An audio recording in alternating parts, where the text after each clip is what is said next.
This is Daf Yomi. It's part 2 of 3b. It's a very long daf, and so I split the 3, side 2, which is 3b, Daf Gimel and Bet, into 2 parts. This is the second part.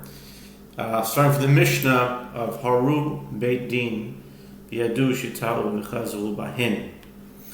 Hoyru Beit Din, Yadu Shitau V'Chazul Bahin, Bein Shifik Kavrasan, Bein Shlo Yavir Kavrasan, Yalo Yazal Bian Abishim Boter, V'Razal Omer, Safek Ezahu Safek, Yashav Lo B'Toch Beito Chayav, Halach Lo L'Minayam Batu. In a case where the judges of the court issued an erroneous ruling and they discovered that they erred and reversed their decision, whether they brought their atonement offering for their erroneous ruling or whether they did not bring their atonement offering, and an individual who was unaware of the new ruling proceeded and performed a transgression on the basis of their first ruling, Rabbi Shimon deems him exempt from bringing an offering, and Rabbi Elazar says that there is an uncertainty with regard to his status, and he is liable to bring a provisional guilt offering. Which is the case of uncertainty, for which is one liable to bring a provisional guilt offering?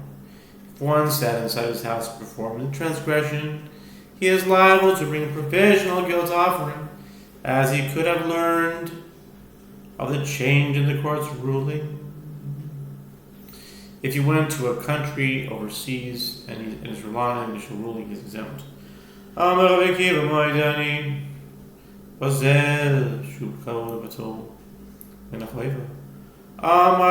ben Azai, Maishna Zeb and Yosef Beisoi, Sheyosef Beisoi Efshah Eloi, Shishma Zelo Hayalo, Efshah Sheyishma.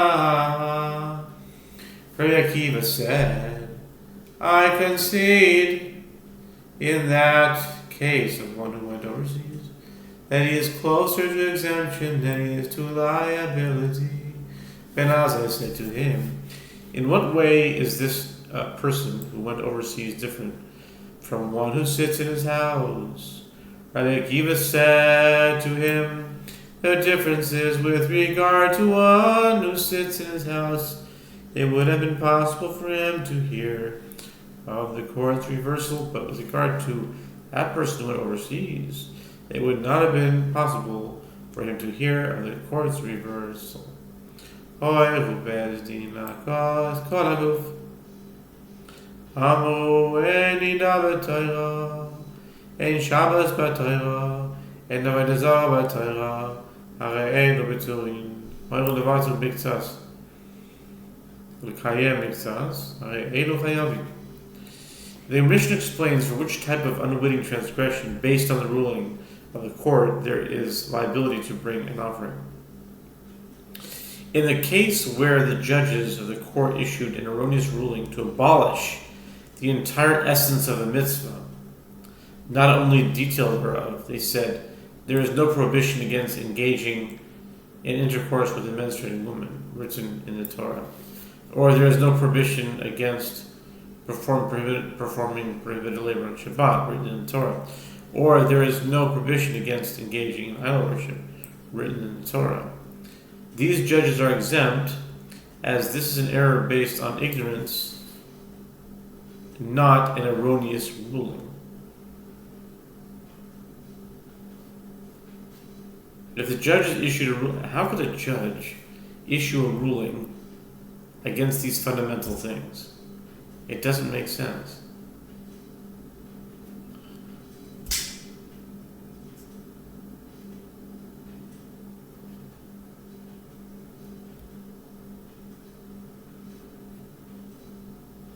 This is an error based on ignorance and not an erroneous ruling. The judges issue a ruling to nullify part of a mitzvah and to sustain part of that mitzvah. These judges are liable Ketzad Amru yesh nida b'Torah aval ha'ba'al shomer es yom k'neged yom vado. How so? An example of this would be if the judges said there is a prohibition against engaging in intercourse with a menstruating woman written in the Torah. But one who engages in intercourse with a woman who observes a clean day for a day, she experiences a discharge, is exempt. When the woman sees a discharge of blood for 1 or 2 days during the 11 days between the end of one menstrual period and the expected start of another, the blood is assumed not to be menstrual blood. If, after the second day, the next day passes without any discharge of blood, she may immerse immediately and she is ritually pure. The judges ruled erroneously that it is permitted to engage in intercourse with her on the day that she is observing a clean day, even without the day having passed and her having immersed. Another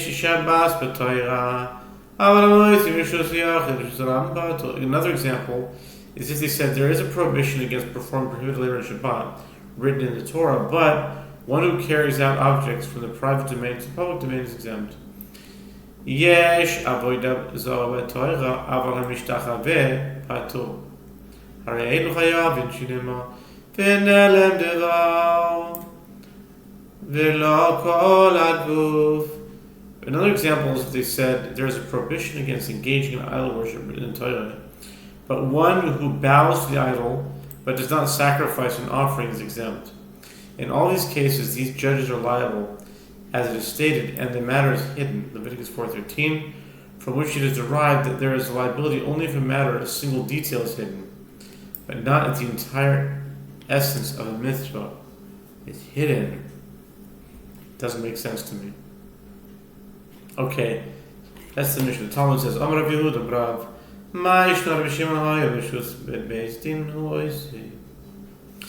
Igad Amri Amar Rav Yehuda Brav, Omer ha'ya b'Shimon, Kol ha'ashiyat v'rav tzibur yachdo ez pato, V'fi shlo nidna'ira, El ha'achim ben shagig l'mezit. The Mishnah teaches that Rabbi Shimon deems exempt one who performs a transgression on the basis of the initial ruling of the court, even though the court reversed its ruling. Yehuda said that Rav said, what is the reason for the statement of Rabbi Shimon? The reason is, since it is with the permission of the court that he performs the transgression, he is exempt. Some say there is a different version of the statement cited in Rabbi Yehuda. Rabbi Yehuda said that Rav said Rabbi Shimon would say concerning any ruling that disseminated to the majority of the congregation, even if the court later reversed that decision, individual performance of transgression based on the first ruling is exempt because a ruling is given only to distinguish between unwitting and intentional acts. One who performs an action on the basis of that ruling is unwitting, as he associated his action with the court, and he is unaware that the court reversed its decision. Meisvei par helam davo. Shall Sibus Yervoizav Schil Goim Lion, Devre Rabbi Shimon, Avuda Omer, Mitruas Alishka, Hein Boin, Amai Kevan the Gavilu. The Gemara raises an objection from a brisa for a bull brought for an unwitting communal sin, and for goats brought for the unwitting violation of the prohibition of idol worship. The temple treasury collects money from the congregation to pay for the offerings from the outset, meaning a collection undertaken specifically for the offering. This is the statement of Rabbi Shimon. Rabbi Yehuda says the money for purchasing these offerings comes from the funds for the collection of the temple treasury chamber, just like the money for purchasing all the communal offerings. According to Rabbi Shimon, why is this person exempt? Since they collect money specifically for these communal offerings, the transgression is for him one that became known, as he presumably heard about the collection, and he should be liable because he's unaware of the reversal in the court's ruling. Four answers, if you wish, say that the reference in the Mishnah is to a case where they collected money without specification. Therefore, he was unaware of the reversal of the court's ruling. And if you wish, say And instead they never reference in the Mishnah to a case where the person was on the city, therefore he was unaware of the collection of the funds and was unaware of the reversal of the ruling of the court. He boy say ma Rav Kidach Tana Sofer Tana Ikha B'yedechei Lagov Elayan Divrei B'Rehuda Rishimon Omer Yisrob Tarish Kai Boy. And if you wish to say, instead Rav holds it according to the opinions of the other Tana, who cited a dispute between Rabbi Shimon and Yehuda, as it is taught in Braita, with the attribution of the opinions reversed, the temple treasury collects money from the congregation to pay for the offerings and the almond. This is the statement of Rabbi Yehuda. Rabbi Shimon says the money for the person's offerings comes to the funds of the collection of the temple treasury chamber. According to Rabbi Shimon's opinion, the right says it is possible that the transgressor remained unaware that the court reversed its decision.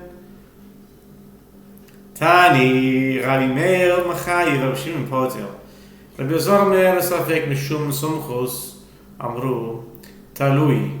Amr Rabbi Yochanan Asham Talui Yigabinayim. Apropos to this topic, it is taught in a Braita.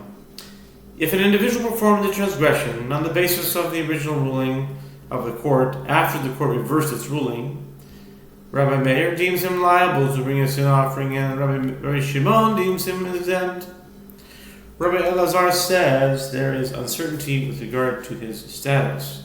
In the name of Sumchis, the sages said his status is suspended and remains uncertain. Rabbi Yochanan said, in regard to a provisional guilt offering, that there is a practical difference between the opinion of Rabbi Elazar and the opinion of Sumchis. According to Rabbi Elazar, he is liable to bring a provisional guilt offering, whereas according to Sumchis, the question of his liability is suspended, and he does not bring a provisional guilt offering.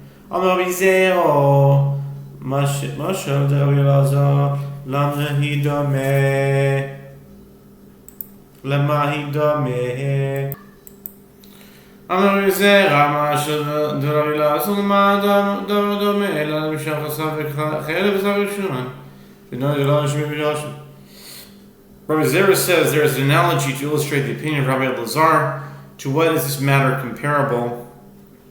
It is comparable to a person who ate a piece of fat with regard to which there is uncertainty whether it is forbidden fat and uncertainty whether it is permitted fat. And he thought that he was eating permitted fat. And he later became aware that there is uncertainty whether he unwittingly ate fat or which one is liable to receive karet. If he ate intentionally, as in this case, he is liable to bring a provisional guilt offering. In the case of the Braita too, when he later discovered that the court reversed its ruling, it is like one who is uncertain whether he associated his action with the court or associated his action with himself.